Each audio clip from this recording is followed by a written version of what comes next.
Shivi TV. फौजी पिता।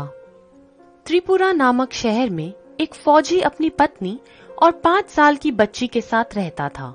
उस बच्ची का नाम रूही था और उसके पिता का नाम विवेक और माता का नाम लक्ष्मी था। रूही के पिता फौज में थे, इसलिए वो ज्यादातर घर से बाहर ही रहा करते थे और साल में सिर्फ त्योहारों पर ही घर आते थे। रूही का ज्यादा समय उसकी माता के साथ ही बीतता था, पर फिर भी वो अपनी माता से ज्यादा अपने पिता से प्यार करती थी और रूही अपने पिता की भी बहुत लाडली थी। जब भी कोई त्योहार पास आने वाला होता था, रूही हर पल अपनी माता से यही पूछती थी कि माँ, पिताजी कब आने वाले हैं। और जब भी उसके पिताजी छुट्टी लेकर घर आते थे तो रूही के लिए काफी सारे तोहफे चॉकलेट लाते थे। इस बार होली का त्योहार पास था। होली 10 दिनों बाद थी। रूही अपनी माता से पूछती है, माँ, पिताजी कब आएंगे? बेटा, अभी पिताजी को आने में थोड़ा सा वक्त है। पर क्यों माँ, अब तो होली भी आने वाली है।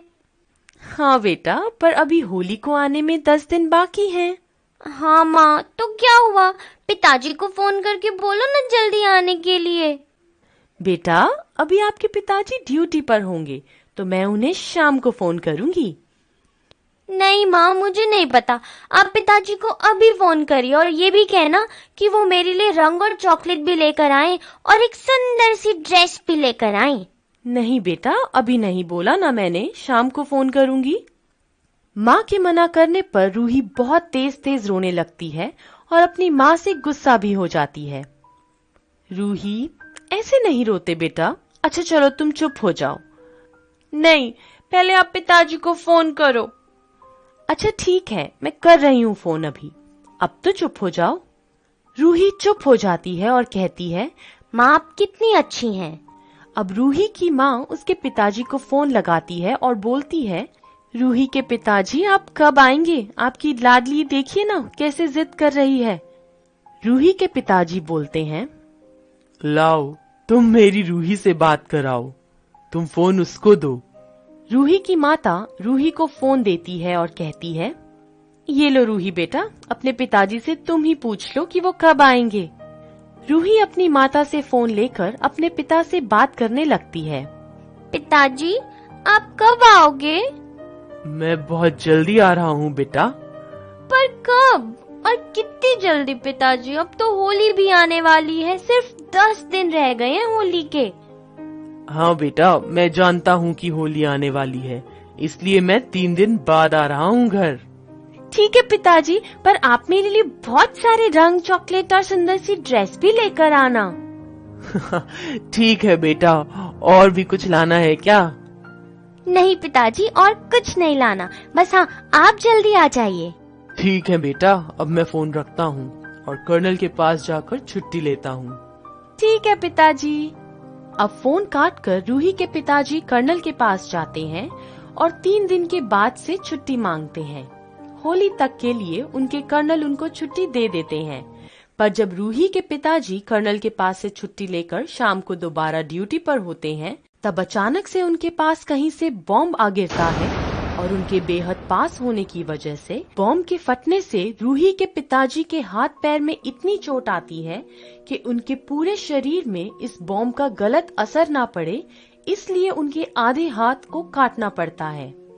इस वजह से रूही के पिताजी बहुत दुखी होते हैं और मन ही मन सोचते हैं कि मुझे अपनी छुट्टी कैंसिल करा देनी चाहिए, वरना रूही मेरी इस हालत को देखेगी तो वो बहुत दुखी हो जाएगी और बहुत रोएगी।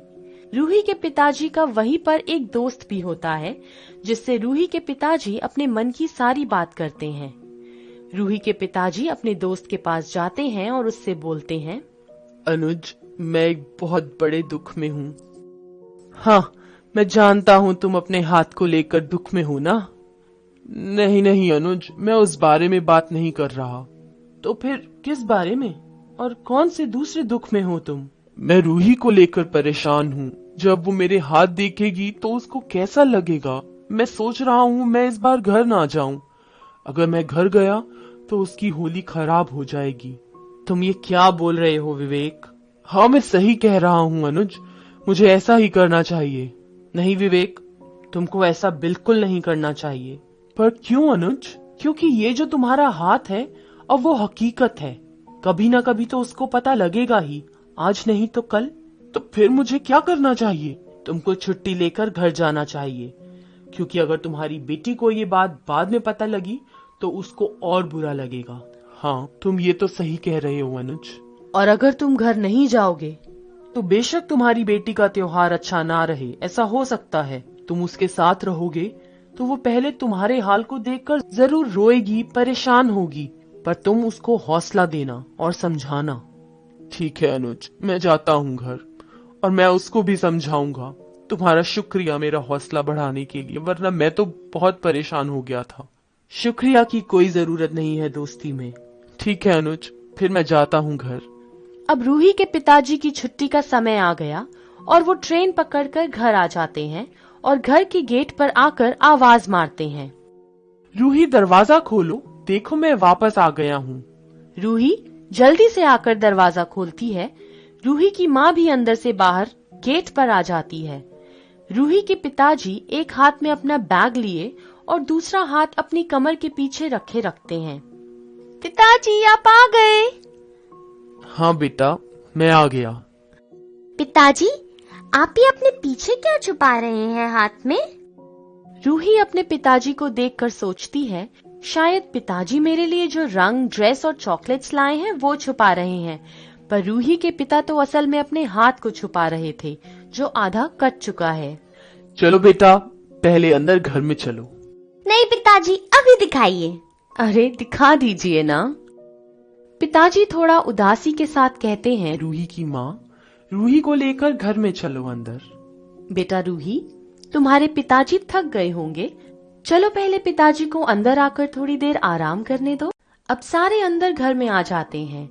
रूही के पिताजी अपना हाथ अब भी छुपाए रखते हैं और रूही से बोलते हैं, रूही बेटा, अंदर कमरे में जाओ, मुझे तुम्हारी माँ से कुछ बात करनी है अकेले में।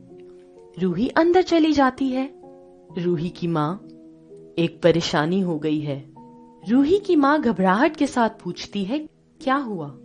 तुमको मैंने रूही से अलग इसलिए बुलाया है कि तुम मेरी परेशानी समझ सको और इस चीज का दुख मनाने के बजाय रूही को भी समझाओ कि वो रोए ना। हुआ क्या है, आप ये तो बताइए। देखो, तुम ज्यादा मत घबराना और ना ही रोना। अगर तुम रोई तो हम रूही को कैसे समझाएंगे? मेरी तो कुछ समझ नहीं आ रहा, आप क्या कहना चाहते हैं? पिताजी अपना हाथ आगे करके दिखा देते हैं और सारी बात बताते हैं ये कैसे हुआ। रूही की माँ बहुत परेशान हो जाती है रूही के पिताजी की ये हालत देखकर, और उसकी आंखों से आंसू भी निकलने लगते हैं। पर वो ये सोचकर कि अगर वही ऐसे रोने लगेगी तो रूही का क्या होगा, वो खुद को संभालती है और रूही के पिताजी से कहती है, अब क्या हाल होगा? कि हमें उसको समझाना पड़ेगा कि रोने से और दुख मनाने से कोई फायदा नहीं है। अब जो हो गया सो हो गया। अब इस सच को स्वीकार कर लो तुम भी। इतना कहकर पिताजी रूही को आवाज देकर बुलाते हैं, रूही, हमारे पास आओ। आई पिताजी। रूही अपने पिताजी के पास आती है और पिताजी रूही से कहते हैं, रूही, मैं तुम्हें एक बात बता रहा हूँ। हाँ जी पिताजी, कहिए ना। रूही को भी सारी बातें बता देते हैं कि उनके साथ क्या हुआ। पहले तो पिताजी का हाल देखकर रूही बहुत रोती है, पर रूही को उसकी माता और पिता दोनों बहुत समझाते हैं और उसको चुप करा लेते हैं कि बेटा, हमें तो देश के लिए ही जीना और देश के लिए ही मरना है। हमारे लिए क्या कोई त्योहार और क्या परिवार। जब हम ड्यूटी पर होते हैं तो हमें ये भी नहीं पता होता कि हम अगले पल कहाँ होंगे, किस हाल में होंगे। इतना बोलकर रूही के पिताजी बैग में से चॉकलेट रंग और जैसा कि रूही ने कहा था एक ड्रेस के लिए वो निकाल कर देते हैं और कहते हैं, ये लो रूही, तुमने जो जो कहा था मैं तुम्हारे लिए सब लेकर आया हूँ। पर पिताजी, आपके हाथ का क्या? बेटा, जो हो गया सो हो गया। हमें हमारे साथ हुई गलत बात को सोचकर अपने आने वाला वक्त खराब नहीं करना चाहिए, बल्कि आने वाले वक्त को खुशी से जीना चाहिए। रूही अपने पिता की बात को अच्छे से समझ जाती है और अब वो तीनों इस गम को भुलाकर होली के दिन को भी बहुत खुशी से मनाते हैं। शिवी टीवी। एक बार एक शिक्षक संपन्न परिवार से संबंध रखने वाले एक युवा शिष्य के साथ कहीं टहलने निकले। उन्होंने देखा कि रास्ते में पुराने हो चुके एक जोड़ी जूते उतरे पड़े हैं, जो संभवतः पास के खेत में काम कर रहे गरीब मजदूर के थे, जो अब अपना काम खत्म कर घर वापस जाने की तैयारी कर रहा था। शिष्य को मजाक सूझा। उसने शिक्षक से कहा, गुरुजी, क्यों ना हम ये जूते कहीं छिपाकर झाड़ियों के पीछे छिप जाएं? जब वो मजदूर इन्हें यहाँ नहीं पाकर घबराएगा तो बड़ा मजा आएगा। शिक्षक गंभीरता से बोले, किसी गरीब के साथ इस तरह का भद्दा मजाक करना ठीक नहीं है। क्यों ना हम इन जूतों में कुछ सिक्के डाल दें और छिपकर देखें कि इसका मजदूर पर क्या प्रभाव पड़ता है। शिष्य ने ऐसा ही किया और दोनों पास की झाड़ियों में छुप गए। मजदूर जल्द ही अपना काम खत्म कर जूतों की जगह पर आ गया। उसने जैसे ही एक पैर जूते में डाले, उसे किसी कठोर चीज का आभास हुआ। उसने जल्दी से जूते हाथ में लिए और देखा कि अंदर कुछ सिक्के पड़े थे। उसे बड़ा आश्चर्य हुआ और वो सिक्के हाथ में लेकर बड़े गौर से उन्हें पलट पलट कर देखने लगा। फिर उसने इधर उधर देखा। दूर दूर तक कोई नजर नहीं आया तो उसने सिक्के अपनी जेब में डाल लिए। अब उसने दूसरा जूता उठाया, उसमें भी सिक्के पड़े थे। मजदूर भाव विभोर हो गया। उसकी आंखों में आंसू आ गए। उसने हाथ जोड़ ऊपर देखते हुए कहा, हे भगवान, समय पर प्राप्त इस सहायता के लिए उस अनजान सहायक का लाख लाख धन्यवाद। उसकी सहायता और दयालुता के कारण आज मेरी बीमार पत्नी को दवा और भूखे बच्चों को रोटी मिल सकेगी। मजदूर की बातें सुन शिष्य की आंखें भर आई। शिक्षक ने शिष्य से कहा, क्या तुम्हारी मजाक वाली बात की अपेक्षा जूते में सिक्के डालने से तुम्हें कम खुशी मिली? शिष्य बोला, आपने आज मुझे जो पाठ पढ़ाया है उसे मैं जीवन भर नहीं भूलूंगा। आज मैं उन शब्दों का मतलब समझ गया हूँ जिन्हें मैं पहले कभी नहीं समझ पाया था, कि लेने की अपेक्षा देना कहीं अधिक आनंददायी है। देने का आनंद असीम है। देना देवत्व है। दोस्तों, सचमुच जॉय ऑफ गिविंग से बढ़कर और कोई सुख नहीं है। हमें इस कहानी से शिक्षा लेते हुए अपनी अपनी क्षमता के अनुसार जरूर कुछ न कुछ दान देना चाहिए और जरूरतमंदों की हर संभव मदद करनी चाहिए। एक बार की बात है, पालमपुर गांव में कल्लू नाम का एक मिस्त्री रहता था। वह बहुत लोगों के बड़े बड़े और अच्छे घर बनाता था, लेकिन वह खुद एक झोपड़ी में अपनी बीवी के साथ रहता था। एक दिन कल्लू घर आया और अपनी बीवी से बोला, मैं लोगों के लिए इतने अच्छे और बड़े घर बनाता हूँ, लेकिन मेरी कमाई इतनी कम है कि मैं खुद का एक बड़ा और पक्का घर अभी तक नहीं बना पाया, इसलिए मैं यह काम छोड़ दूंगा। लेकिन उसकी बीवी ने कल्लू को प्रोत्साहित करते हुए बोला कि आप इसी तरह मेहनत से काम करते रहिए तो आप भी एक दिन हमारे लिए एक बड़ा घर बना लेंगे। वह यह बात कर ही रहे थे, तभी उनके पास जमींदार का नौकर आया और बोला कि कल्लू, तुमको जमींदार साहब ने बुलाया है। कल्लू यह सुनकर जमींदार के घर गया। वहां जाकर जमींदार ने कल्लू को कहा कि तुमको हमारे लिए एक अच्छा बड़ा घर बनाना है। कल्लू ने जमींदार से आश्चर्य में प्रश्न किया कि मैंने अभी तो आपके लिए एक बड़ा घर बनाया है और इससे पहले भी मैंने आपके लिए काफी घर बनाए हैं। आप एक और घर बनाना चाहते हैं? इसके जवाब में जमींदार ने कहा कि हाँ, मैं अब एक और बड़ा घर बनाना चाहता हूँ। यह कहकर घर बनाने का सामान लाने के लिए जमींदार ने कल्लू को बहुत रुपए दिए। कल्लू रुपये लेकर जाते जाते यह सोचने लगा, जमींदार अपने लिए घर पर घर बनाने लग रहे हैं, लेकिन मैं एक भी अच्छा घर नहीं बना पाया। उसने सोचा, जमींदार इतने घर का आखिर करेंगे क्या? मैंने और भी उनके बहुत से घर बनाए हैं जो कि 50 साल टिकेंगे, लेकिन अगर मैं यह जो घर बनाने वाला हूँ इसमें मैं थोड़ा कच्चा सामान डाल दूं तो यह 2 साल तो चल जाएगा, लेकिन इसके बचाए गए पैसों से मैं दूसरे गांव में जाकर अच्छा और बड़ा घर अपने लिए बना सकता हूँ। 2 साल बाद यह घर गिर भी जाए तो क्या फर्क पड़ता है, यह घर बनाने के बाद तो मैं यहाँ से चला जाऊंगा। यह सोचकर उसने उसी दिन से जमींदार का घर कच्चे सामान से बनाना शुरू कर दिया। वह असली सामान जैसा दिखने वाला नकली सामान घर में लगाने लगा, जिससे किसी को कोई शक न हो सके। कुछ समय बाद घर बनकर तैयार हो गया और इस घर को बनाने में कल्लू मिस्त्री को बहुत पैसों की बचत हुई, जिससे वह बहुत खुश था और सोच रहा था इस पैसों में मैं दूसरे गांव में जाकर एक अच्छा बड़ा घर बनाकर रहूंगा। घर बनाने के बाद वह जमींदार को घर दिखाने के लिए ले आया। जमींदार ने घर देखा तो बोला, यह घर तो बहुत मजबूत और अच्छा लगता है, यह 100 साल तक टिकेगा। लेकिन सच्चाई कल्लू मिस्त्री को पता थी कि वह घर केवल 2 साल ही टिकने वाला था। जमींदार बोला, यह घर मैंने कल्लू मिस्त्री तुम्हारे लिए बनवाया है। तुमने हमारे लिए बहुत सारे अच्छे घर बनाए हैं, हमने तुमको इनाम देने के लिए यह घर बनवाया है। अब इस घर में तुम रह सकते हो। यह सुनकर कल्लू मिस्त्री के होश उड़ गए, क्योंकि इस घर में उसने कच्चा माल लगाया था, जिसके कारण वह घर 2 साल ही चलने वाला था। वह जमींदार से बोला, तो आप ये पहले भी तो बता सकते थे।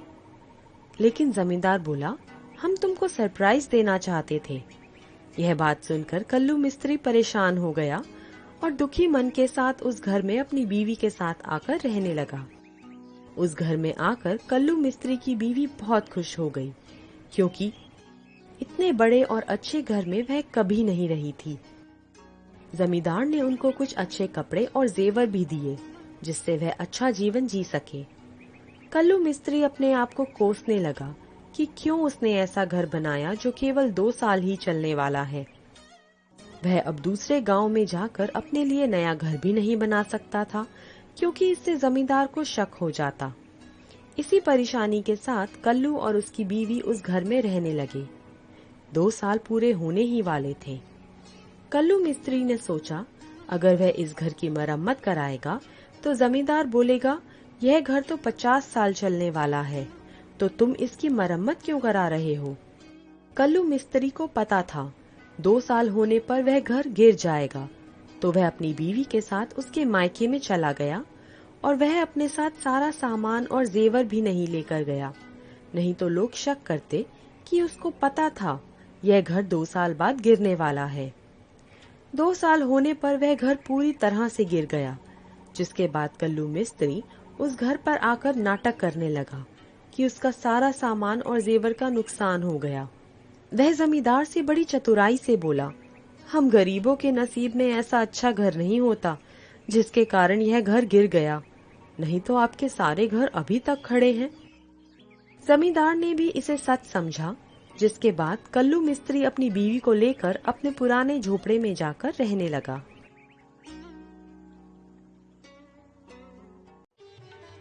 जादुई चोर।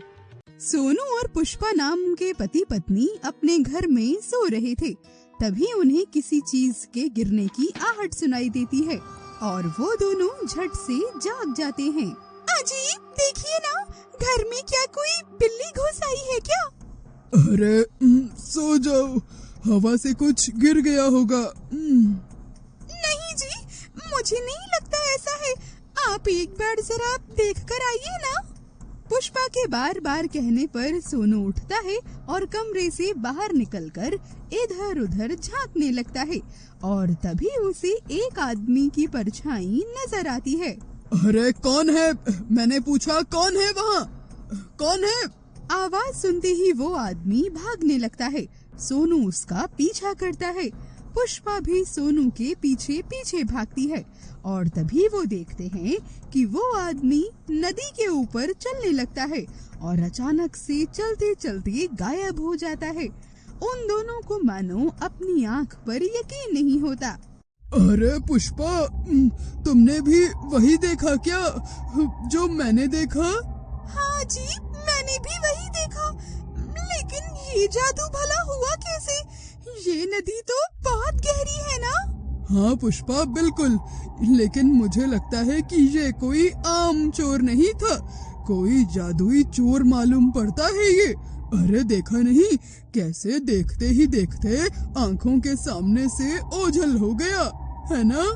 अब अगले दिन पूरे गांव में इस जादुई चोर की चर्चा होने लगती है। अरे गांव वालों, अगर वो चोर वाकई जादुई है तो हमें और चौकन्ना और सजग रहना पड़ेगा। अरे कल तो सिर्फ सोनू के घर ही चोरी हुई, अब हमारे घर भी हो सकती है भाइयों। हाँ सरपंच जी, बिल्कुल आप सही कह रहे हैं, इस जादुई चोर से बचकर ही रहना पड़ेगा। अब रात को सभी लोग अपने घर के दरवाजे बंद करके सो जाते हैं, इस इत्मीनान के साथ कि जादुई चोर उनका कुछ नहीं बिगाड़ पाएगा। लेकिन रात होते ही वो चोर गांव में घुस जाता है और रमेश नाम के एक आदमी, जिसने दरवाजा तो पूरे एहतियात से बंद किया था, लेकिन वो खिड़की बंद करना भूल गया और उससे चोर अंदर घुस जाता है और उसके घर में रखे सारे सामान को चुरा लेता है। लेकिन तभी खिड़की से उतरते हुए उसका पाँव फिसल जाता है और रमेश नींद से उठ जाता है। अरे पकड़ो पकड़ो, अरे चोर, देखो गांव वालों, मेरे घर का सामान और पैसे लेकर भाग रहा है, अरे कोई तो इसे पकड़ो। इतना सुनकर गांव वाले अपने अपने घरों से बाहर भाग कर आते हैं, लेकिन वो चोर नदी के ऊपर चलते हुए तुरंत गायब हो जाता है। अरे भैया, ये चोर तो बहुत चालाक है, अरे देखा नहीं कैसे नदी पर चलते हुए गायब हो गया। बहुत मायावी चोर है ये, हमें नहीं लगता कि हम इससे बच पाएंगे। अरे हमें किसी तांत्रिक के पास चलना चाहिए, क्या पता उसे कुछ पता हो, या फिर इस जादू की कोई काट हो उसके पास, है ना भाइयों? बातचीत करते हुए अगले दिन सभी गांव वाले इकट्ठा होकर एक तांत्रिक के पास जाते हैं और उसे पूरी बात बतलाते हैं। काम तो तुम्हारा हो जाएगा, लेकिन इसके पैसे बहुत लगेंगे, क्योंकि उस जादू का काट बहुत सारे यज्ञों से करना होगा। इतना सुनकर गांव वाले एक दूसरे का चेहरा देखने लगते हैं। अजी सोच क्या रहे हैं, हाँ कर दीजिए ना, इस यज्ञ से कुछ फायदा ही होगा। हाँ हाँ भैया, इस जादुई चोट से हमें मुक्ति तो मिल जाएगी ना, बस थोड़े से पैसे ही तो लगेंगे, ये रोज रोज का झंझट तो खत्म होगा। और नहीं तो क्या बहन, ऐसे घर लुटवाने में तो सालों की मेहनत एक झटके में चली जाती है। अरे नहीं नहीं, हम ऐसा नहीं होने देंगे, हम यज्ञ करवाएंगे। तांत्रिक बाबा, आप बताइए कि हमें क्या क्या सामान लाना होगा? मैं सभी चीजें एक पर्ची में लिखकर दे देता हूँ, तुम लोग बस वही सामान ले आना, बाकी सब मैं संभाल लूंगा। तांत्रिक बाबा एक पर्ची में कुछ सामान लिखकर उन लोगों को दे देते हैं। गांव वाले वो सारा सामान लाकर तांत्रिक को दे देते हैं। तांत्रिक उस नदी के किनारे यज्ञ करता है और यज्ञ पूरा होने के बाद गांव वालों से बोलता है, अब वो चोर इस नदी पर कभी नहीं चल पाएगा, तुम लोग निश्चिंत होकर सो जाओ। और ये लो, ये एक जादुई बूटी है, तुम लोग इसे अपने दूध में मिलाकर पीकर सो जाना, और याद रहे ये सबको पीना है, इसे पीने से उस जादुई चोर की शक्ति कम पड़ जाएगी और वो तुम्हारे घर के आसपास तक नहीं भटक पाएगा। तांत्रिक की ये बात सुनकर सभी गांव वाले बेफिक्र हो जाते हैं और बाबा की दी हुई बूटी पीकर सो जाते हैं। रात को वो चोर वापस से उस गांव में आता है और आज तो पूरे 10 घरों में वो चोरी करता है। अगले दिन जब गांव वालों को ये पता चलता है कि आज तो पहले से भी ज्यादा चोरी हुई, तो उनका गुस्सा भड़क उठता है और वो सभी लोग मिलकर बाबा के पास जाते हैं। अरे बाबा, आप तो कह रहे थे कि जादुई बूटी पीने से और वो यज्ञ करवाने से जादुई चोर हमारे घर के आसपास भी नहीं आ पाएगा। अरे कल वो चोर पूरे 10 घरों में चोरी करके गया है। 10 घरों में पहले से भी ज्यादा नुकसान हुआ है हमारा। अच्छा, तो ये बात है। इसका मतलब वो चोर बहुत ज्यादा ताकतवर है। जितना मैंने सोचा था उससे भी कहीं ज्यादा। अरे बाबा, तो इसका कोई तो समाधान होगा ना? अरे उस चोर ने तो बहुत आतंक मचा कर रखा हुआ है। हमारी सालों की जमा पूंजी एक पल में लूट कर चलता बनता है और जाता भी कहाँ है किसी को कुछ भी नहीं मालूम। बस नदी पर चलते हुए अचानक से कहीं गायब हो जाता है। इसके लिए तो एक अखंड हवन करना होगा। उसी से उसके जादू को कम किया जा सकता है। ये लो, अब की बार ये सामान लेकर आना और हम सब लोग मिलकर वापस से हवन करेंगे। गांव वाले वापस से तांत्रिक के कहने पर सामान लेकर आ जाते हैं और तांत्रिक को देते हैं। तांत्रिक फिर अगले दिन हवन करता है और फिर वही बात कहता है कि बेफिक्र होकर सो जाओ। लेकिन आज की रात गांव में ही रहने वाला एक कल्लू नाम का नाई जाग रहा होता है। अरे आज तो मैं किसी हाल में नहीं सोने वाला। अरे आज इस जादुई चोर को पकड़ कर रहूंगा। अरे देखूं तो सही, ये जादुई चोर है कौन सी भला।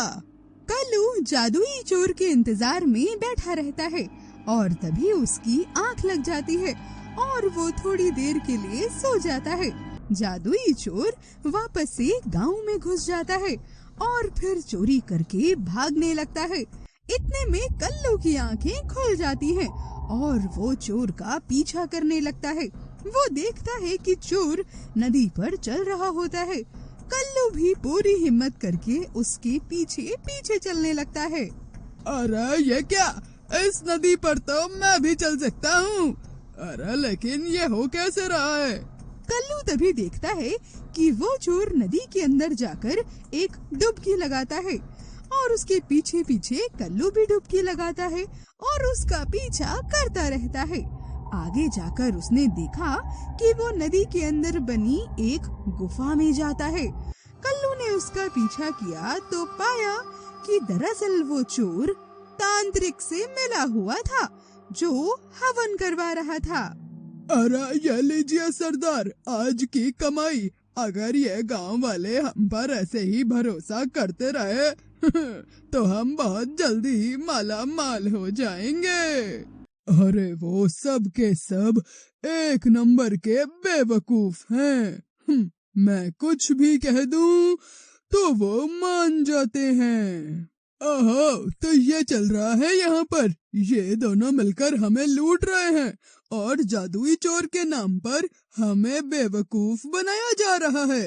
इनका राज तो मैं खोलूंगा सबके सामने। ऐसा सोचकर कल्लू वहाँ से निकल आता है और बाहर आकर सबको ये बात बतलाता है। गांव वाले तभी देखते हैं कि वाकई नदी के अंदर मोटे मोटे पत्थर पड़े हुए थे जिस पर चलकर वो चोर चला जाया करता था। अरे हाँ, तुम तो बिल्कुल ठीक कह रहे हो।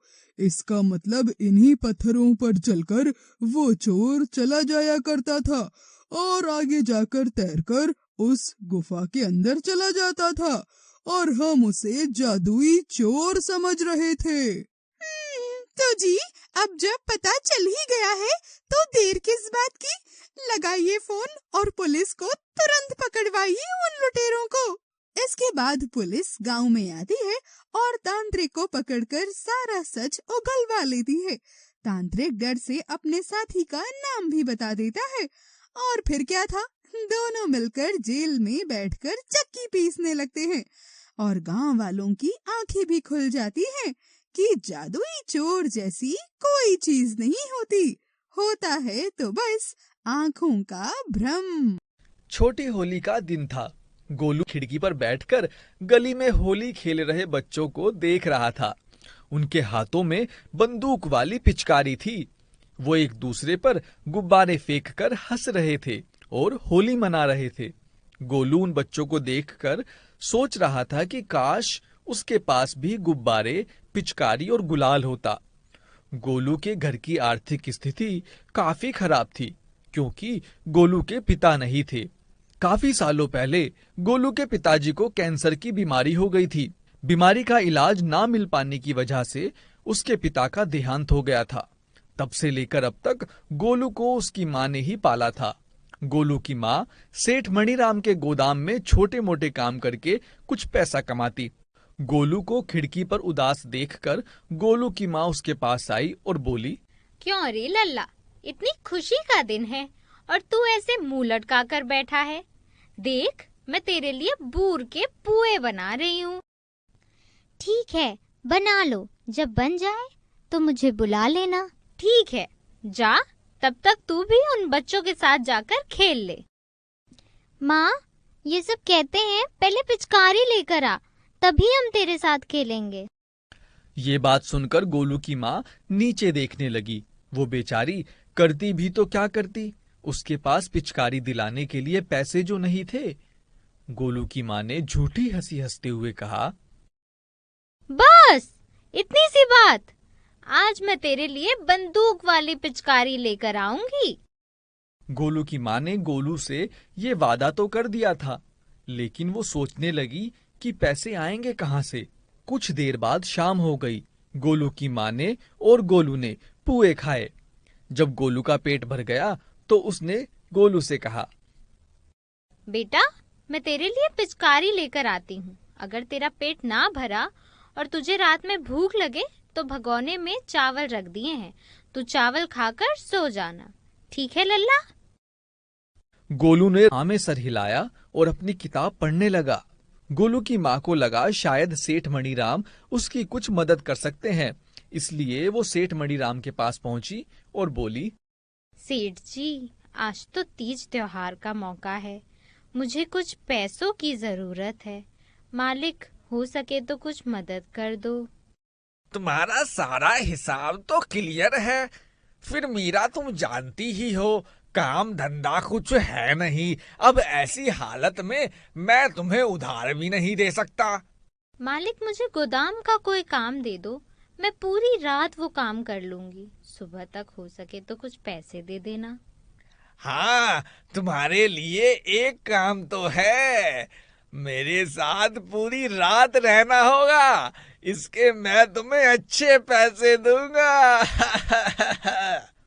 मीरा को ये बात सुनकर गुस्सा आ गया, पर सेठ हर चीज में बहुत ताकतवर था, इसलिए मीरा उससे कुछ ना बोली और वहां से किसी और काम की तलाश में चल दी। मीरा ने सोचा शायद मंडी में जाकर उसे कुछ काम मिल जाए। मीरा मंडी पहुंची। वहां जाकर उसने देखा सारी दुकानें बंद थी, लेकिन एक दुकान खुली थी। दुकान का मालिक कुछ मजदूरों से आलू की बोरी दुकान में डलवा रहा था। मीरा वहां पहुंची और दुकानदार से बोली, सेठ जी, मुझे पैसे की जरूरत है, अगर आपके पास कोई काम है तो दे दीजिए, मैं वो काम कर लूंगी, बदले में आप मुझे कुछ पैसे दे देना। देखो बहन, यहाँ तो सारे मर्दों वाले काम हैं, अगर तुम्हें काम चाहिए तो होली के बाद आना, तुम आलू साफ करने का काम कर लेना, मैं तुम्हें उसके बदले कुछ पैसे भी दे दूंगा। इस तरह मीरा ने पैसों के लिए बहुत सारी जगहों पर काम ढूंढा, लेकिन हर बार उसके हाथ निराशा ही लगी। मीरा सोचने लगी काश उसका पति इस दुनिया में होता तो आज उसे ये दिन ना देखना पड़ता। मीरा ने काफी समय तक काम की तलाश की, लेकिन उसे कोई काम ना मिला। आखिर में आकर उन्होंने सोचा कि गोलू के पिता ने उनकी शादी में उसे एक अंगूठी दी थी, यदि उस अंगूठी को वो बेच दे तो शायद कुछ पैसे आ सकते हैं। समय बीत रहा था, शाम रात में बदल गई। रात के 8 बजे मीरा घर वापस पहुंची तो उसने देखा राजू कंबल ओढ़कर सो रहा है। मीरा ने अलमारी से चांदी की अंगूठी निकाली और सुनार के पास बेचने चली गई। मीरा को देख सुनार बोला, अरे भाभी जी, आज कैसे आना हुआ हम गरीबों की कुटिया पर? भैया, ये अंगूठी बेचनी है, इसके लिए कुछ पैसे मिल जाएंगे क्या? अरे भाभी, पर बेचनी क्यों है? बस क्या बताऊं भैया, तीज त्योहार का समय है और ऐसे में पैसों की जरूरत तो पड़ती ही है। ये लो, कैसी बात कर दी। हम यहाँ क्यों बैठे हैं? आप ये अंगूठी यहाँ गिरवी रख जाओ और जो पैसे लेने हैं ले जाओ, लेकिन एक बात याद रखना, जब भी वापस लौटाओ तो सूद समेत वापस करना। मीरा ने सुनार को हाँ में जवाब दिया और वहां से 300 रुपए लेकर बाजार की ओर चल दी। लेकिन अब काफी रात हो चुकी थी, तो ऐसे में सभी दुकानें बंद हो गई। मीरा ने सोचा क्यों ना ये पैसे वो गोलू को दे दे। ऐसा करने से गोलू अपनी मनपसंद पिचकारी और खाने की मिठाइयां ले आएगा। मीरा ने बिल्कुल ऐसा ही किया। मीरा पैसे लेकर घर पहुंच गई। सुबह जब गोलू उठा तो मीरा ने कहा, बेटा, मैं कल दुकान पर गई थी, मुझे समझ में ही नहीं आया तुझे कौन सी पिचकारी ज्यादा पसंद आएगी, इसलिए मैंने सोचा कि मैं तुझे पैसे दे दूंगी तो तू अपनी मनमर्जी से जो चाहे वो पिचकारी ले जाएगा। ये सुनकर गोलू बहुत खुश हुआ। गोलू की माँ ने उसे 300 रुपए दिए, जिससे वो गुलाल, पिचकारी और खाने की मिठाइयां ले आएगा। गोलू खुश होकर बाजार की ओर चल दिया। गोलू रंगों की दुकान पर गया और दुकानदार से बोला, अंकल, बंदूक वाली पिचकारी कितने की है? ये 250 की है, इससे बड़ी वाली लेनी है तो 500 की है, बताओ कौन सी दूं? गोलू सोचने लगा, अगर उसने ये पिचकारी ले ली तो सारे पैसे उसी में खर्च हो जाएंगे। तभी उसके दिमाग में एक आइडिया आया। थोड़ी देर बाद गोलू घर वापस पहुंचा। उसके हाथ में पिचकारी नहीं बल्कि एक थैला था। मीरा ने ये देखा तो बोली, लल्ला, पिचकारी कहाँ है? गोलू ने थैले में हाथ डाला और माँ से कहा, ले माँ, देख मैं तेरे लिए क्या लाया हूँ।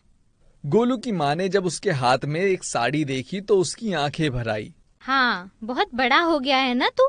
हाँ, वो तो है, पर जब मैं पिचकारी लेने गया तो मुझे वो बहुत महंगी दिखी। मैंने सोचा आज पिचकारी ले ली तो उससे आज तो खेल लूंगा, मगर कल के बाद वो ऐसे ही रखी रहेगी। वैसे भी तुम्हारे पास एक भी अच्छी साड़ी नहीं है, इसके लिए मैं तुम्हारे लिए ये साड़ी ले आया। साड़ी तो मैं ले लेती, तू अपने लिए कुछ क्यों नहीं लाया? किसने कहा मैं अपने लिए कुछ नहीं लाया? देखो, मैं गुलाल लाया हूँ और मिठाई भी। पर तेरे पास पिचकारी नहीं है, अब तेरे साथ कोई होली नहीं खेलेगा।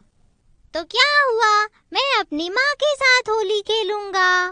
पर लल्ला, ये साड़ी तू मत लाता मेरे लिए, तू अपने लिए ले लेता कुछ। ये पूरा नजारा खिड़की से गली के बच्चे भी देख रहे थे। गोलू ने अपनी माँ को रंग लगाया। जैसे ही वो रंग लगाकर उठा, पड़ोसी दोस्तों ने उस पर जोर से गुब्बारे मारे और चिल्लाकर बोले, हैप्पी होली। पर मेरे पास पिचकारी नहीं है। अरे, पिचकारी मांगी किसने है? होली रंगों का त्योहार है, इसे हम सबको मिलजुल कर मनाना चाहिए। इसलिए तुम आते हो या एक और गुब्बारा मुंह पर फेंक कर मारो। हा हा हा हा हा। ये सुनकर सब हंसने लगे और सबने मिलजुल कर होली मनाई। गोलू को सबके साथ होली खेलता देख उसकी माँ बहुत खुश हुई। इसके बाद गोलू के पड़ोसियों ने गोलू के घर पर गुजिया और पकोड़े भिजवाए। मीरपुर नाम के गांव में अशोक नाम का एक आदमी चाय बेचता था। उसकी चाय की दुकान पर लगी भीड़ देखते ही बनती थी। लोगों का मानो जमावड़ा सा लगा रहता था, मानो कोई फ्री में चीज बट रही हो। देखते ही देखते उसकी सारी चाय खत्म हो जाती थी और एक भगोना खत्म होते ही अशोक वापस से भगोना चढ़ाकर चाय बनाने लगता था। पूरे दिन उसकी गैस मानो बंद नहीं होती थी, क्योंकि गांव वालों का आना जाना लगातार बना ही रहता था। अरे पता नहीं भैया, अशोक की चाय में ऐसी क्या बात है, जब तक पी ना लूं एक अजीब सी बेचैनी होती रहती है। हाँ भैया, मेरे साथ भी कुछ ऐसा ही है। कुछ दिनों के लिए मैं दिल्ली गया था, वहाँ की चाय पी तो मजा ही नहीं आया। अजीब सी बेचैनी हो गई थी। कल अशोक की चाय पी तो जान में मानो जान आई। पता नहीं क्या मिलाता है, जितना पियो उतना ही और पीने का मन करता है ना? अरे भैया अशोक, तुम अपनी चाय में भला क्या डालते हो? जब तक पी ना ले मन बेचैन सा रहता है। अरे भैया, ऐसा तो कुछ भी नहीं मिलाता हूँ, बस अपना प्यार और कुछ देसी मसाले, बस। गांव में तभी एक राधा नाम की औरत भी रहती थी, जिसका बेटा मुंबई में काम करता था। राधा की तबीयत ठीक नहीं रहती थी, इसीलिए वो उससे मिलने अक्सर गांव आया करता था। ओहो माँ, मैं तुमसे कितनी बार कह चुका हूँ कि तुम मेरे साथ दिल्ली चलो, लेकिन तुम हो कि मानती ही नहीं। पता है कितनी मुश्किल से छुट्टी लेकर आ पाया हूँ। हाँ, तो किसने कहा था तुझसे आने के लिए? अरे माँ, इसमें गुस्सा करने वाली क्या बात है? मैं तो सिर्फ बता रहा था। चलो अब मान भी जाओ ना। ठीक है, जा अब जाकर अशोक के यहाँ से 2 कप चाय बनवा ला, जा। हाँ, अशोक? कौन अशोक माँ? अरे पूरे गांव में एक ही तो चाय वाला है, बहुत अच्छी चाय बनाता है वो, पूरा गांव उसी की चाय पीता है। अरे माँ, चाय ही पीनी है ना? रुको, मैं बना देता हूँ। तुझसे जितना कह रही हूँ उतना कर, समझा? अशोक की चाय कही ना तो बस उसी की ही चाय पीनी है मुझे, जा अब लेकर आ। ओहो, ठीक है, अभी लेकर आता हूँ। अर्जुन दरअसल गांव काफी समय के बाद आया था और तब से गांव बहुत बदल चुका था, इसीलिए उसने एक बच्चे से पूछा, अरे ओ बच्चे, जरा सुनना, ये अशोक चाय वाले की दुकान कहाँ पड़ेगी? अब आगे से यहाँ से सीधे हाथ चले जाना और पीपल के पेड़ से बाएं मुड़ जाना। आगे जो चाय की दुकान नजर आएगी ना, वही अशोक चाय वाले अंकल की दुकान है। अर्जुन अशोक की चाय की दुकान पर पहुँच जाता है, जहाँ पर वो देखता है कि लोगों का जमावड़ा लगा हुआ था। अरे बाप रे बाप, यहाँ तो कितनी भीड़ है, ना जाने कब नंबर आएगा, और खाली हाथ गया तो माँ घर में नहीं घुसने देंगी। ठीक है, यही इंतजार करता हूँ और चाय लेकर ही चलूंगा। ऐसा सोचकर अर्जुन वहीं बैठकर अपनी बारी का इंतजार करने लगता है। कुछ देर के बाद उसका नंबर आता है और वो 2 कप चाय लेकर घर पहुँचता है। ये लो माँ, तुम्हारे अशोक की चाय। अब तो खुश हो ना? हाँ, अब तो बहुत खुश हूँ। वैसे माँ, उसकी दुकान पर इतनी ज्यादा भीड़ क्यों रहती है? क्योंकि बहुत अच्छी चाय बनाता है वो। तू पीकर देख, तू भी उसका दीवाना हो जाएगा और तुझे पता लग जाएगा कि इतनी भीड़ क्यों रहती है। अर्जुन चाय पीकर देखता है और उसे चाय कुछ अजीब सी लगती है, लेकिन ये बात वो अपनी माँ से नहीं कहता है। ये चाय कुछ अजीब सी है, नॉर्मल चाय से काफी अलग स्वाद है इसका, या हो सकता है ये सब मेरे मन का वहम ही हो। अर्जुन को अब शक होने लगता है और वो तफ्तीश करने की सोचता है। अगले दिन उसकी माँ की तबीयत अचानक से बिगड़ जाती है, उसके हाथ पांव ठंडे पड़ जाते हैं। अर्जुन तुरंत अपनी माँ को लेकर हॉस्पिटल जाता है, जहाँ डॉक्टर उसकी माँ का चेकअप करते हैं और कुछ टेस्ट भी करवाते हैं। अर्जुन, हमने आज आपकी माँ के कुछ टेस्ट भी किए हैं, उनकी रिपोर्ट्स कल आएंगी, तब तक तुम्हारी माँ को यहीं रहना होगा। अब ठीक है डॉक्टर साहब। इसके बाद अर्जुन अपनी माँ के पास ही रुकता है। अगले दिन उसकी माँ की रिपोर्ट आती है, जिसमें डॉक्टर को कुछ ऐसा पता लगता है जिस पर यकीन करना बेहद मुश्किल था। अर्जुन, तुम्हारी माँ को और तुम्हारे गांव के बहुत सारे लोगों को यही दिक्कत है। काफी समय से तुम्हारे गांव के लोग मेरे पास इलाज करवाने आ रहे हैं और उनको भी यही समस्या और सिम्टम्स दिखाई दिए जो तुम्हारी माँ के साथ हैं। क्या ऐसी क्या परेशानी है भला? आप जरा खुल के बताइए ना प्लीज। दरअसल आपकी माँ नशे के किसी पदार्थ का काफी लंबे समय से सेवन कर रही हैं। अब वो कैसे कर रही हैं, उन्हें कोई जानबूझकर करा रहा है या वो खुद कर रही हैं, इसका कुछ कह नहीं सकते। लेकिन तुम्हारे गांव के जितने भी लोग मेरे पास आए हैं उन्हें यही समस्या है। लेकिन एक बात मुझे समझ नहीं आ रही, आखिर ये कौन सा नशा है जो सब लोग कर रहे हैं और बहुतों को पता भी नहीं कि वो नशे का सेवन कर रहे हैं। अगर ऐसी बात है डॉक्टर साहब, तो मैं इसकी जड़ तक जरूर जाऊंगा। इसके बाद अर्जुन अपनी माँ को लेकर गांव आ जाता है। उसकी माँ वापस से अशोक की चाय पीने की जिद करने लगती है। अर्जुन अशोक की दुकान पर जाता है और देखता है कि वो अपनी चाय में आखिर क्या क्या मिला रहा है। तभी वो देखता है कि पहले उसने चाय की पत्ती डाली, फिर चीनी और फिर अदरक और इलायची। अरे, चाय वाले ने तो सारी सही सामग्री ही डाली है। शायद मैं ही ज्यादा सोच रहा था। चाय वाले ने ऐसा कुछ भी नहीं मिलाया जिसमें कोई नशे की चीज हो। तभी वो थोड़ा और सोचता है।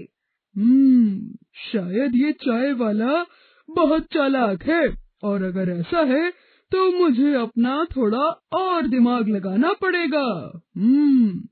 इसके बाद अशोक जैसे ही चाय के कप देने अपनी दुकान से बाहर आता है, वैसे ही अर्जुन उसकी दुकान में चुपके से घुस जाता है और चाय पत्ती, चीनी थोड़ी थोड़ी निकालकर बाहर ले आता है। अरे ये लो अर्जुन भैया, तुम्हारी 2 कप चाय। धन्यवाद भैया, अब मैं चलता हूँ। इसके बाद अर्जुन चाय लेकर घर आ जाता है।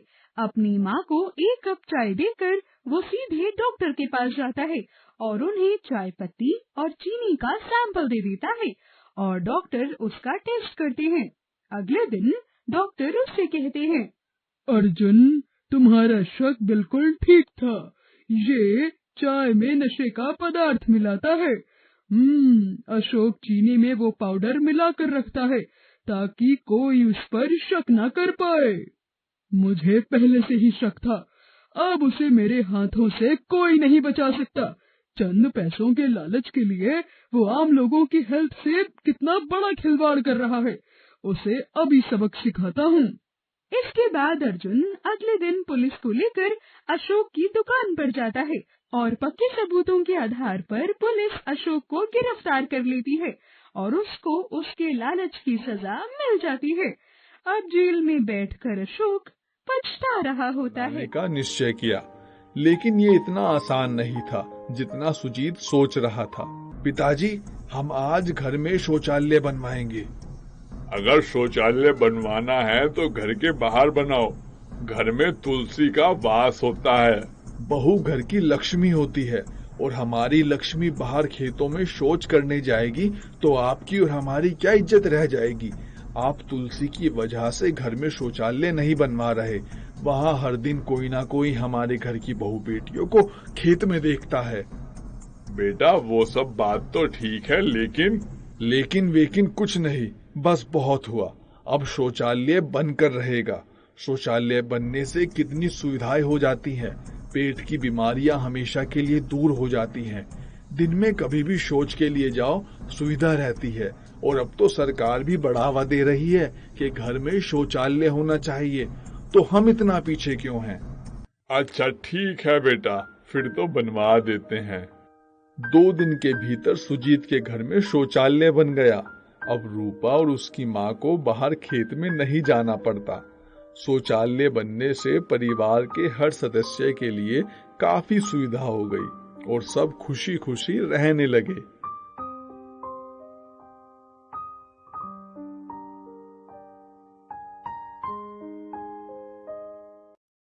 लालची मुखिया और न्यू ईयर पार्टी। दीनापुर नाम का एक गांव था। उस गांव का एक मुखिया भी था जिसका नाम अशोक था। नया साल आने वाला था और वो गांव के लोगों से पैसा इकट्ठा कर रहा था ताकि उनको नए साल की पार्टी दे सके। सुनो सुनो सुनो गांव वालों, आप सभी 100 रुपए इस डब्बे में डाल दो। जो भी पैसे इकट्ठे होंगे उनसे हम नए साल पर एक भव्य जलसे का आयोजन करेंगे। खाने में ढेरों पकवान होंगे, गाजर का हलवा, रसगुल्ले और भी बहुत कुछ।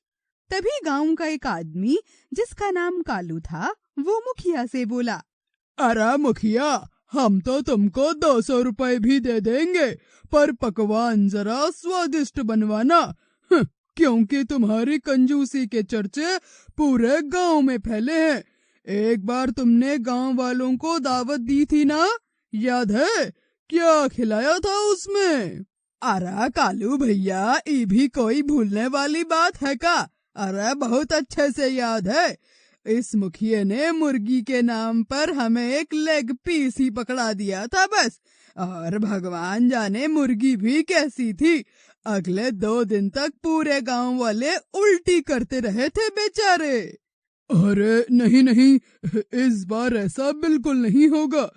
वो दरअसल पिछली बार जिस आदमी को मैंने खाना बनाने को ऑर्डर दिया था ना, उसने ही पूरा झोल झाल कर दिया था, इसीलिए सब मामला खराब हो गया। लेकिन इस बार ऐसा बिल्कुल नहीं होगा। ठीक है, देख लेंगे। इसके बाद सभी गांव वाले एक एक करके 100 रुपए मुखिया के पास जमा करा देते हैं और मुखिया उन पैसों को लेकर अपने घर आ जाता है। उसका इकलौता बेटा पैसों की गिनती करने लगता है। अरे पापा, ये तो पूरे 50,000 रुपए हो गए हैं। इसमें तो पूरे गांव की दावत के साथ साथ हमारी दावत भी हो जाएगी पापा। अरे सारे पैसे इधर लाओ। पैसे देखे नहीं और खर्च करने की बात पहले करने लगे। इसमें से 40,000 रुपए मैं अपने पास रखूंगा संजोकर, और मात्र 10,000 रुपए ही खर्च करूंगा इन गरीबों की दावत पर। और खबरदार, तुमने उस खाने को खाया भी तो, समझे? अरे लेकिन पापा, 10,000 में होगा क्या? इतने में तो हमें 10 मुर्गियां भी नहीं मिलेंगी। अरे मेरे लाडले, मैं सब कुछ कर लूंगा, तू बस देखता जा। इसके बाद मुखिया बाजार जाता है। बाजार जाकर वो खराब से खराब सब्जियां चुनने लगता है। अरे भैया, इस टमाटर में कीड़ा लगा हुआ है, ये मत लेना। अबे चुप कर, ज्यादा बकर मगर मत कर, समझा? चुपचाप ये सब्जियां पैक कर दे। और ये बताओ, ये गोभी कैसे दी? अरे महाराज, इसकी हालत तो देखो। अरे पूरी गोभी पर तो कीड़े लगे हुए हैं, कोई जानवर भी ना खाए इसे। अरे जानवर खाएं या ना खाएं, लेकिन मेरे गांव के लोग खा लेंगे। तुमसे जितना कह रहा हूँ उतना करो, इसे भी पैक कर दो। ऐसे ही मुखिया पूरे बाजार में घूमता है और सबसे बेकार चीजें खरीद कर ले आता है। पनीर के नाम पर वो सोयाबीन लेकर आता है और तेल भी बहुत ही घटिया क्वालिटी का यूज करता है। इस तरह उसने पैसे बचाने के चक्कर में सारा सामान घटिया से घटिया क्वालिटी का खरीदा। ये लो, सारा इंतजाम हो गया पार्टी का। अब बस खाना बनाने वाले की कमी है। एक बढ़िया सा रसोइया भी मिल जाए तो मजा आ जाए। ऐसा सोचते हुए मुखिया अपने घर आ जाता है और अपनी पत्नी से बात करता है। अब मुखिया की पत्नी भी उसी की तरह थी, एक नंबर की लालची और कंजूस। अजी, कहाँ दूर जा रही हो? हमारे घर में इतने नौकर हैं, ये लोग किस दिन काम आएंगे? बैठे बैठे बस रोटियां तोड़ते रहते हैं, सारा खाना इन्हीं से बनवा लेंगे। अरे लेकिन इनमें से रसोइया कौन सा है? ये सब तो सफाई वाले हैं ना? अजी, सफाई वालों के हाथों में ही तो जादू होता है। अब तुम इतना मत सोचो, ये सारी जिम्मेदारी मुझ पर सौंप दो। मैं सब काम करवा लूंगी इनसे। अब अगले दिन नया साल शुरू होने वाला था। गांव का हर आदमी पार्टी को लेकर बहुत खुश था। अरे जब ये मुखिया पार्टी में इतना खर्चा कर ही रहा था तो पार्टी में एक नचनिया भी बुला लेता, पार्टी में और रौनक लग जाती कि नहीं। अरे ताऊ, कब्र में पैर हैं तुम्हारे और तुम्हें नाचने की पड़ी है, हैं? हाँ, तो क्या हो गया इसमें? अरे नाच गाने का तो इस उम्र में भी मन करता है। एक ठो नाच में शामिल हो जाते तो कम से कम अपनी आखिरी इच्छा तो पूरी कर लेते। अब बूढ़े आदमी की बात सुनकर सभी लोग हंसने लगते हैं। उधर मुखिया अपने नौकरों से खाना बनाने को कहता है। अरे लेकिन मालिक, इसमें तो पूरे कीड़े लगे हुए हैं, ये सब्जियां खाने लायक नहीं है। अबे चुप कर, धीरे बोल और ज्यादा चू चपड़ मत कर, काम पर ध्यान दे वरना एक लगाऊंगा कान पर। चुपचाप ये सारी सब्जियां बना दे, समझा? ऐसे डांट कर मुखिया वहाँ से चला जाता है और नौकर बेचारे काम पर लग जाते हैं। अरे देखा तुम लोगों ने, कितना लालची मुखिया है ये। पैसे बचाने के चक्कर में गांव वालों को न जाने क्या क्या खिलाने को तैयार है ये। अजी, हम तो इसके गुलाम हैं, लेकिन आप चिंता मत कीजिए, भगवान सब देखता है, सूद समेत सब कुछ वापस लेगा इससे एक दिन। अब देखते ही देखते दोपहर होने वाली थी। गांव के सभी लोग मुखिया के घर पहुंचने लगे थे।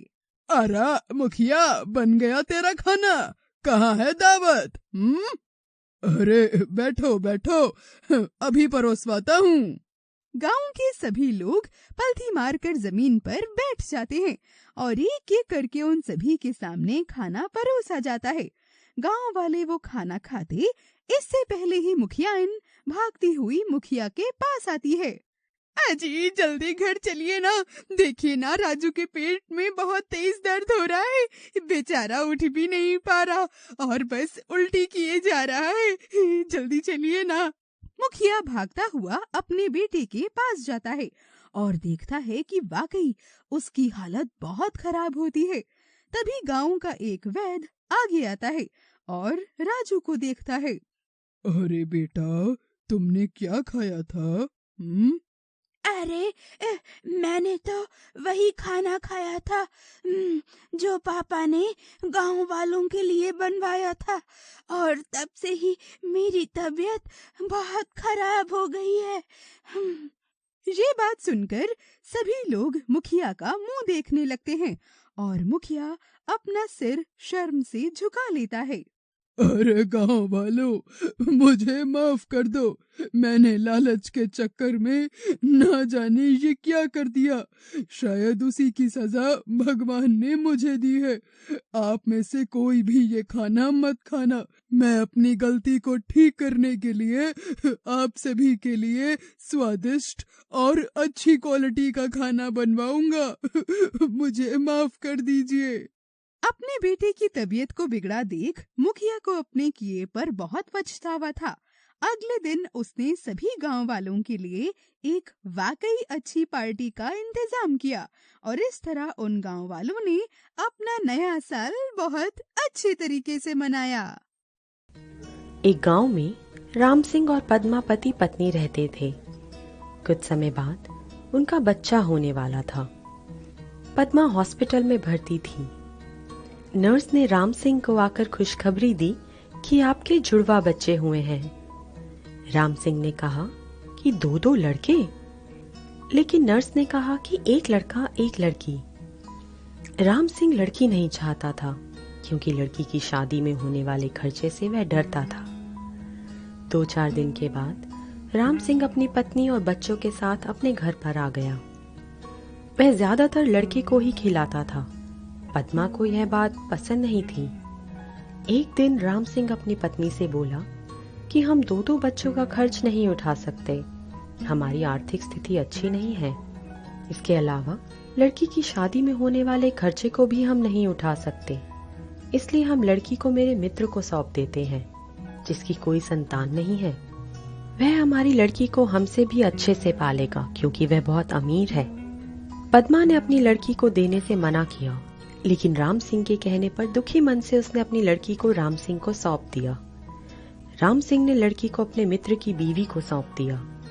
बच्चा पाकर वह बहुत खुश हुए। इसके बाद समय बीतता गया। राम सिंह अपने लड़के को अच्छे से पाल रहा था और उसकी हर इच्छा को पूरा करता था। लड़का जब 20 वर्ष का हुआ तो उसने राम सिंह से बाइक दिलाने की जिद की। राम सिंह ने अपनी बीवी के गहने बेचकर उसको बाइक दिला दी। कुछ समय बाद उसने अपने लड़के के लिए खेत बेचकर एक दुकान खुलवा दी, जिससे वह कुछ कमाने लग गया। फिर कुछ समय बाद उसकी शादी भी करा दी। शादी के बाद राम सिंह के लड़के का व्यवहार बदल गया। वह अपने पिता से बोला, आप मेरे ससुराल वालों को ताना मत मारा करो। रोज रोज वह किसी बात पर अपने माँ बाप से झगड़ा करता था। एक दिन उसने राम सिंह और पद्मा दोनों को उन्हीं के घर से निकाल दिया। बहुत समझाने पर भी वह नहीं माना। सड़कों पर भूखे प्यासे भटकते रहे। राम सिंह और उसकी पत्नी एक मंदिर में गए। वहां पहुंचकर पद्मा ने राम सिंह को कहा, सुनो, ऐसे हम कहाँ जाएंगे? पास एक मंदिर है, वहां जाकर बैठ जाते हैं और प्रसाद ही खा लेंगे। आपकी तबीयत भी खराब होती जा रही है। जब वह प्रसाद ले रहे थे तो वहां पर राम सिंह के मित्र की पत्नी आ गई। उसने राम सिंह को पहचान लिया। तभी वहां राम सिंह का दोस्त भी आ जाता है और उसे देखकर भावुक होकर सब बताता है। वही तबीयत बहुत ज्यादा खराब हो गई और उसे तुरंत हॉस्पिटल ले गए। वहां इलाज के बाद जब राम सिंह को होश आया तो वहां एक लड़की जो कि एक डॉक्टर थी और राम सिंह की पत्नी, उसका दोस्त, सभी उसके पास थे। तभी राम सिंह ने अपने दोस्त को कहा, अरे दोस्त, मेरे पास तो अब कुछ भी नहीं है, ये हॉस्पिटल का खर्च नहीं उठा पाऊंगा। आपको कोई पैसे देने की जरूरत नहीं है, आपका पूरा इलाज मैं करूंगी, आप चिंता मत कीजिए। तुम्हारी जैसी बेटी भगवान सबको दे। तभी राम सिंह के दोस्त ने कहा, अरे राम सिंह, ये तुम्हारी ही बेटी है जिसे तुमने बोझ समझकर हमें सौंप दिया था। आज हमारी ये बेटी डॉक्टर बन गई है। हाँ, तुमने बिल्कुल सही कहा, बेटी सबको दे। धन्य है वो घर जिस घर में बेटियां पैदा होती हैं। राम सिंह को अपने किए का पछतावा होता है और भावुक हो जाता है। वो कहता है, हाँ मेरे दोस्त, भगवान बेटियां सबको दे। उसने अपनी उसी बेटी से राम सिंह को मिलवाते हुए बताया कि यह वही है जिसको आपने 25 वर्ष पहले हमको सौंपा था। आज यह एक डॉक्टर है और वृद्धाश्रम भी चलाती है। राम सिंह और पद्मा अपनी बेटी से मिलकर बहुत खुश हुए और उन्होंने अपनी सारी बात अपनी बेटी को बताई। इसके बाद वह बोली कि अब आप दोनों मेरे साथ ही रहेंगे। इस कहानी से हमें यह सीख मिलती है कि हमें कभी भी लड़के और लड़की में भेदभाव नहीं करना चाहिए।